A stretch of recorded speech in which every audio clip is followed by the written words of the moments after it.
Okay, here I am at the Church of Jesus Christ of Latter-day Saints of Greenville, South Carolina. And last weekend, Saturday or Sunday, they confirmed, released, or no, it's sustained and released to rearrange their leadership. And so they're a Baptist category church with a hierarchy that's sort of Presbyterian, but there's biblical justification and in their own books for these things.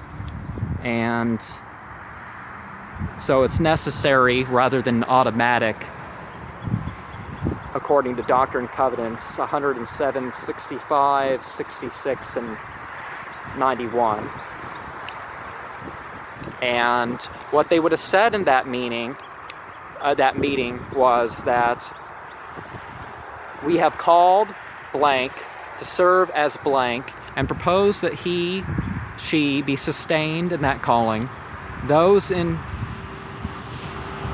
favor may show it by the uplifted hand, and of course they'd wait for the right hand to be lifted.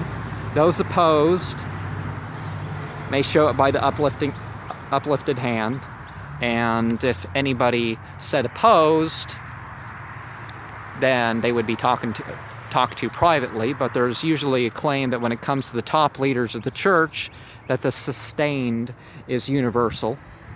The mantle of leadership, 1 Kings 19:19, 2 Kings 2:11-5, Doctrine and Covenants 42:61, 98:12, 128:21.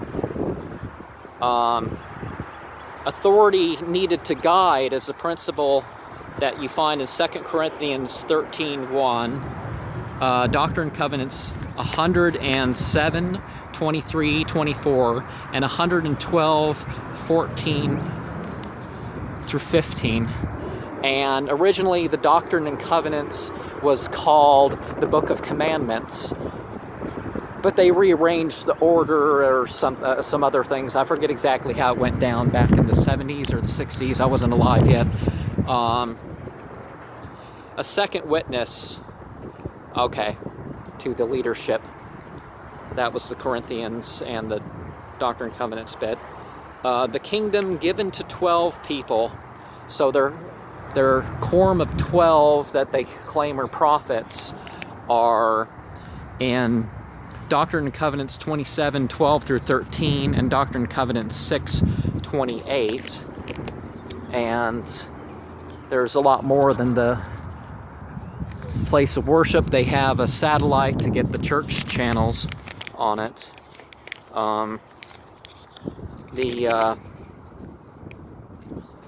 The law of witnesses, 2 Corinthians 13:1, and 28 chambers. Sustained, opposed, or releasing. So that's the question. When you see authority given in churches and stuff, that's the question you should have, is that do you sustain, release, or oppose?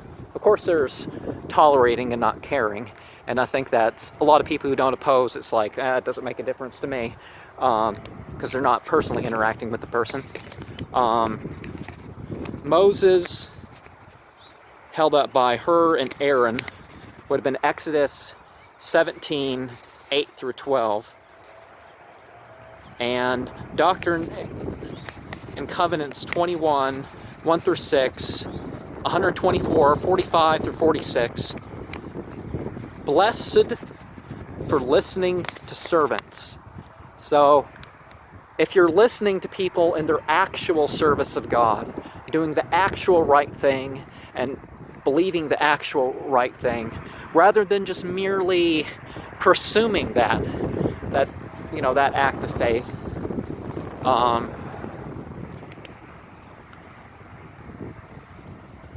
First Nephi 18:9-14, and 84:23 through 25 talks about people rejecting their leaders. 1 Kings 17:8 through 16 and 2 Kings 5:8 through 14 is talking about people who sustain their leaders.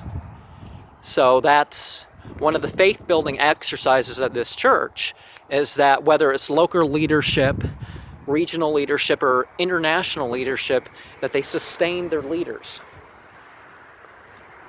But the buildings are very similar. Some people say that there's biblical issues with a steeple. I may say something like that against in that regard in different videos, but not this video. And Doctrine and Covenants 18:26 through 34 talks about calling into a role. The Articles of Faith 1 through 5, those who are in authority. Now, again, there's different types of authority, and if your leaders are, if those who actually have authority in your life aren't asking you to do something wrong or believe something wrong, it's like, yeah, why not? And Doctrine and Covenants 107:22 talks about praying for leaders. So when you watch my videos, pray for me.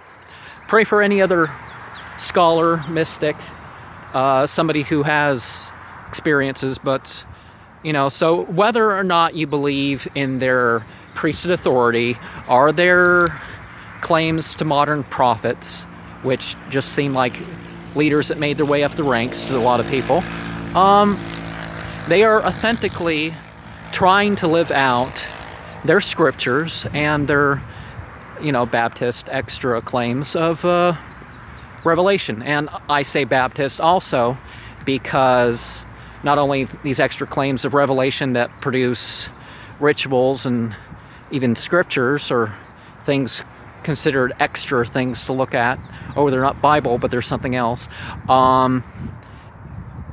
is that, they baptize again when people join them.